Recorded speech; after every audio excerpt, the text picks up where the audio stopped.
একটি বর্গের কর্ণের দৈর্ঘ্য 6√2 হলে ক্ষেত্রফল কত বর্গমিটার? তাহলে আমরা কি জানি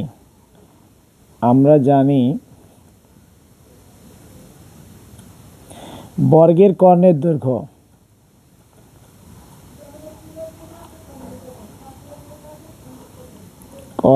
দৈর্ঘ্য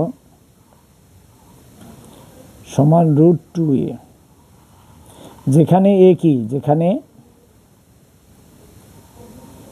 a সমান বর্গের এক বাহু। এ হলো কি, বর্গের এক বাহু। তাহলে শর্ত মতে কি ঘটনা ঘটছে? শর্ত মতে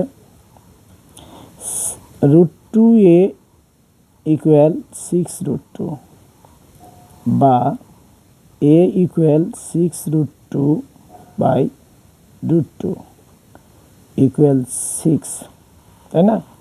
তাহলে সুতরাং ক্ষেত্রফল সমান a স্কোয়ার, অর্থাৎ 6 এর পর স্কোয়ার, দ্যাট মিন্স কি 36 বর্গমিটার।